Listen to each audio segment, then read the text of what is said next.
Өөрөнгө аймгийг бүгд найрамдах Монгол Ард улсын баг хурлын тэргүүлэгчдийн 1931 оны 2 дугаар сарын 7-ны өдрийн тэг 5 дугаар тогтоолоор тухайн үеийн цэцэрлэг Мандал уулын аймгийн гол хошуудаас одоогийн Үүрхангай, Баянгор аймгийн нутаг дэвсгэрийг хамарсан 31 сумтай Түн голын цагаан эрх төвлөрүүлж нэг том аймаг болон анх байгуулагдсан түүхтэй. 1934 онд аймгийн төвийг одоогийн Арвайлер хотод төвлөрүүлж 1942 оноос одоогийн Баянгор аймгийн зарим сумдыг Архангай, Завхан аймагуудад шилжүүлэн Архангай аймгаас одоогийн Үүрхангай аймгийн Хар хорин, Хүжирт, Батөлзий, Бүрд, Баянөндөр, Төв аймгийн Эрдэнэт сумдыг нэгтгэн шинжилэн зохион байгуулжээ.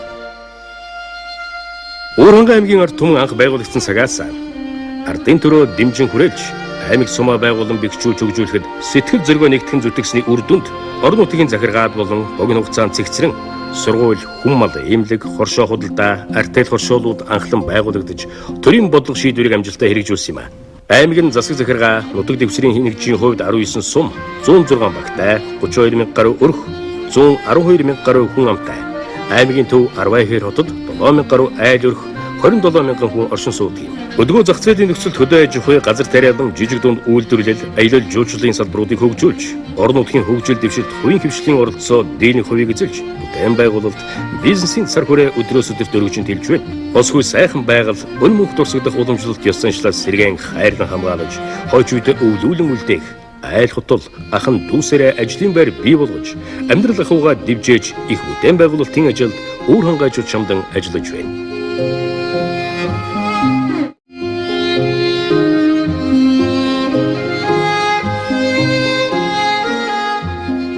Аймгийн нийт нутаг дэвсгэрийн хэмжээ 63.5 мянган км², хойноос урагшаа 385 км, зүүнээс баруун хэл хүртэл 310 км. Улсын нийслэл Улаанбаатар хотоос 430 км зайд оршино.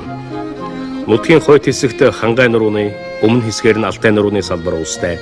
Аймгийн нийт нутгийн 23.1% нь Хангай, 28.2% нь Талхээрийн, 48.8% нь говийн бүсэд оршино. Орхны хөндийн түүх соёлын дурсад газрууд үзэсгэлэнт орхны Улаан цутгалан, Хүйсийн 8 нуур, Нутгийн сахиус Тэнгэр болсон баруун зүүн хайрхан, Дөлгөөн, Батхан, Хан хөгшин, зүүн богд Хамбаян, Хангайн овоо, Авцэг, Хонгор хайрхан зэрэг хэмэр түшсэн уул нурууд, хишиг буянтай Аршаан ус, Оймод, Эрдэнэт зүрэг багшилсан 3 бүсийн тэгш сайхан нутаг.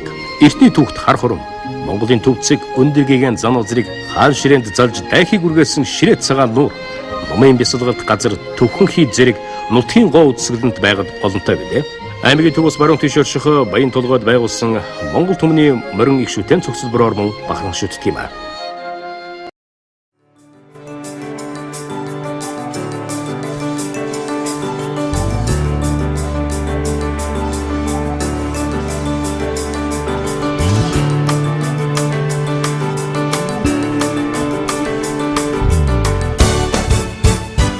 Аймгаа хөгжүүлэх бодлогын төвд хүний хөгжлийг тавьж, хөгжлийн их сурвалж болсон хүн ардаа хөгжүүлэх, боловсралтай болгох, нутгийн боловсон хүчин бэлтгэх, аймгийн эдийн засгийн чадварыг дээшлүүлэх, бие даан хөгжих суурь нөхцөлөө бүрдүүлэх, хууль ёсоор дээдлэн сахих, сахилга, дэг журмыг хангах зэрэг олон зорилтуудыг дистратаа хэрэгжүүлсний үр дүнд ардчилсан нийгэм, эдийн засгийн харилцаанд шилжиж, орон нутагта өөрчлөлт шинжилтийг амжилттай хэрэгжүүлж байна. Сүүлийн жилүүдэд аймгийн хүн ам тогтвортой өсч дундаж наслалт 67 гаруй хувьтай байна. Ерөнхий боловсролын 30 сургуулийн 757 бүлэгт 23 мянган хүүхэд суралцж, 31 цэцэрлэгийн 112 бүлэгт 3 мянган гаруй хүүхэд хүмүүжин суралцдаг юм. Монгол Улсын шинжлэх ухааны технологийн их сургуулийн аймаг дахь технологийн сургууль, Өмнөдгой, Дундгой, Баян хонгор, Завхан, Говьолтай, Үүрхангай аймгийн 440 гаруй оюутнууд 6 мэргэжлэр.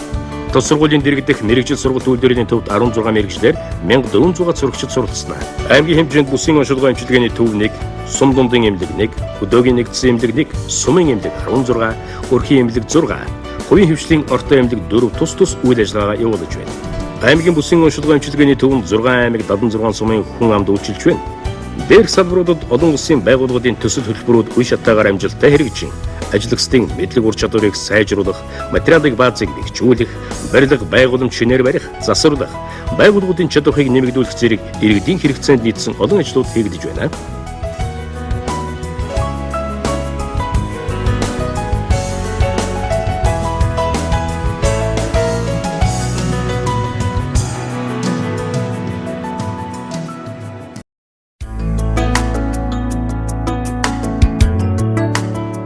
Аймгийн хэмжээнд жил дунджаар 100 гаруй тэрбум төгрөгийн дотоодын нийт бүтээгдэхүүн үйлдвэрлэгдэж, нийт хүнд ногдох дотоодын нийт бүтээгдэхүүн сүүлийн 10 жилээр авч үзэхэд 153-аас 1081 мянган төгрөгт хүртэл өслөө. Аймгийн хөгжилд хувийн хвшлийн оролцоо, хөрөнгө оруулалтын хэмжээ жилээс жилд нэмэгдэж, сүүлийн 2 жилд улс орон нутгийн төсвийн хөрөнгө оруулалт 22 тэрбум төгрөг, төсөл хөтөлбөр, хувийн хвшлийн хөрөнгө оруулалт 8 гаруй тэрбум төгрөг хүрч, их бүтээн байгуулалтын ажлууд нь иргэдийн орон нутгатаа тав тогтой ажиллах, амьдрах орчинг бүрдүүлэхэд чиглэгдэж байгаа болно.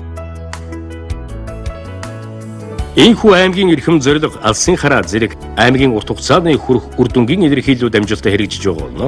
Жилд дунджаар аймгийн төсөв 4.2 тэрбум төгрөгийн орлогыг төвлөрүүлж, орон нутгийн татварын бааз суурь нэмэгдэн, татварын төлөвлөгөөг жилээс жилд давуулан биелүүлж, бизнес эдийн засгийн татвар орчинг бүрдүүлэн ажиллаж байна. Нийт санхүүжилтийн 20 шахан хувийг орон нутгийн төсвийн орлогоос бүрдүүлж байгаа болно.